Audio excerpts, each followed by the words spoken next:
Hello dear students. इस video में हम एक ऐसी कहानी पढ़ेंगे जिसमें अनोखे प्रेम का वर्णन किया गया है। अनोखे प्रेम को दिखाया गया है। बच्चों, प्यार का कोई मोल नहीं होता और वो सिर्फ भावनाओं से जुड़ा होता है। तो यहाँ पर हम एक पपीते वाली मौसी की कहानी पढ़ेंगे। अब हम कहानी को पढ़ना शुरू करते हैं। अमृतयान भी खूब है। अमृतयान क्या है, हर समय यात्रा करता रहता था, मतलब देश विदेश में जाता रहता था।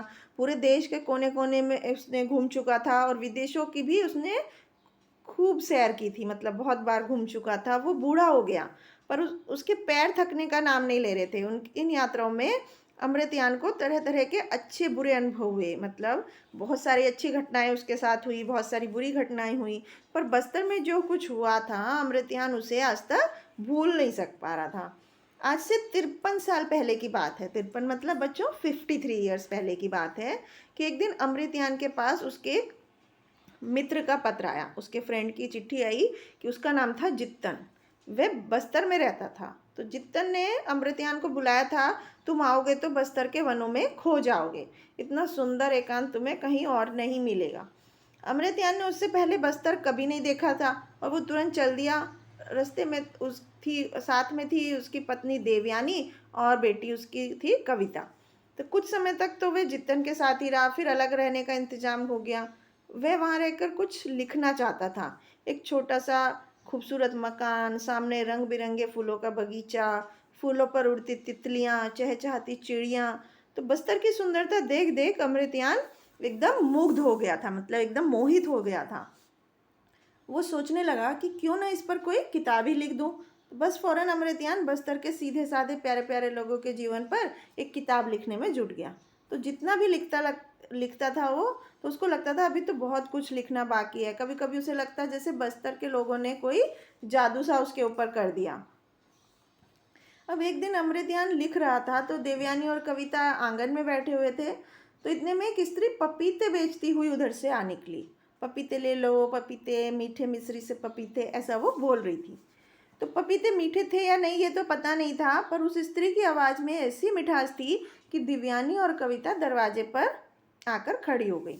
तो पपीता वाली ने कविता को देखा तो बस देखती ही रह गई।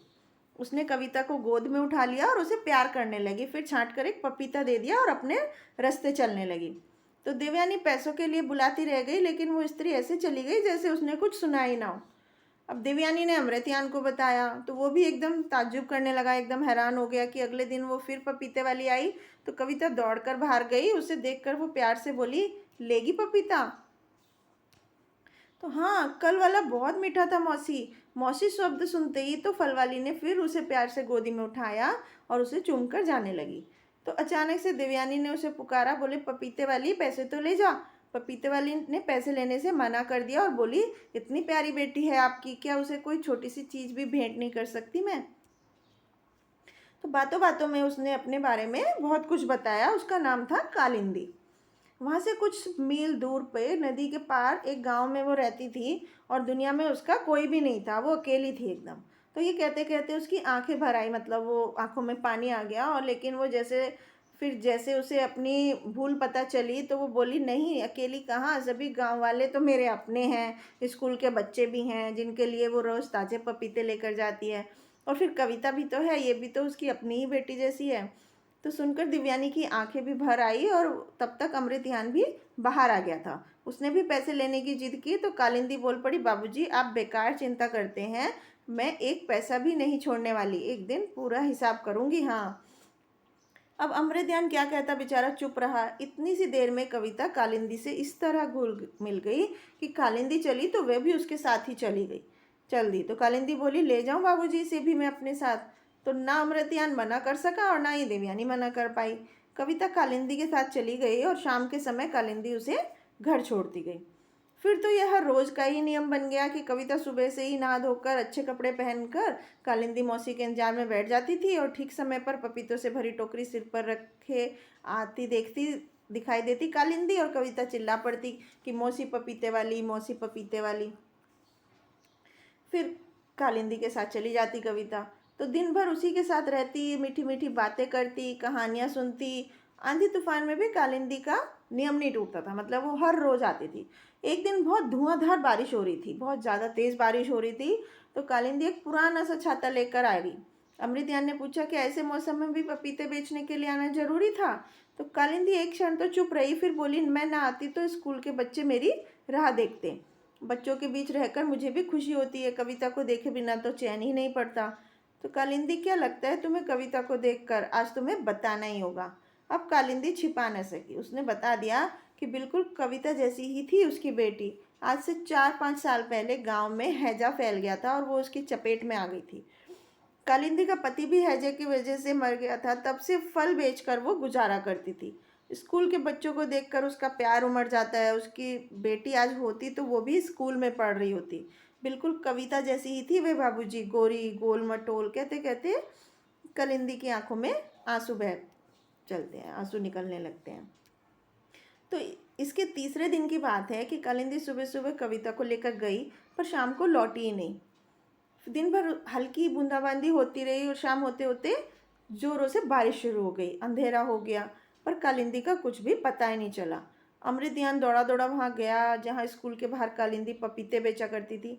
एक दुकानदार से पूछा, वो बोला, पपीते वाली तो आज दोपहर को ही चली गई थी, उसके साथ एक छोटी लड़की भी थी। सुनते ही अमृतयान का जी धक से रह गया। उसने घर आकर देवयानी को बताया तो देवयानी रोते रोते बेहाल हो गई और चिल्लाकर बोली, ले गई चतुर, पपीतों के पैसे नहीं लेती थी, तभी मुझे शक हुआ था। कहती न थी कि एक दिन सारा हिसाब करूंगी? कर लिया ना हिसाब, ना जाने मेरी फूल सी बेटी कहाँ पर होगी। अब अमृतयान उसे समझाने की कोशिश कर रहा था, नहीं देवयानी, ऐसा नहीं हो सकता, पर देवयानी पर किसी भी बात का कोई असर ही नहीं हो रहा था। तो देवयानी हिचकियाँ बनते रोते रोते हिचकियाँ बनाते हुए बोलती है कि परदेश में रहते हैं हम, किससे मदद मांगेंगे, अब उस मेरी बेटी को कौन ढूंढ कर लाएगा।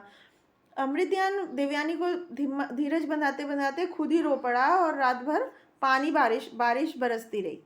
अमृतयान मन ही मन में सोच रहा था कि क्या पुलिस की मदद लूं, पर जाने क्यों उसे पूरा विश्वास था कि कालिंदी जरूर लौट कर आएगी।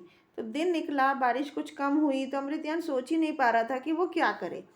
तभी उसे कालिंदी की आवाज़ सुनाई दी कि बाबूजी, दीदी। अमृतयान ने झट से दरवाज़ा खोला, देखा सामने कालिंदी खड़ी थी और साथ में उसकी कविता थी।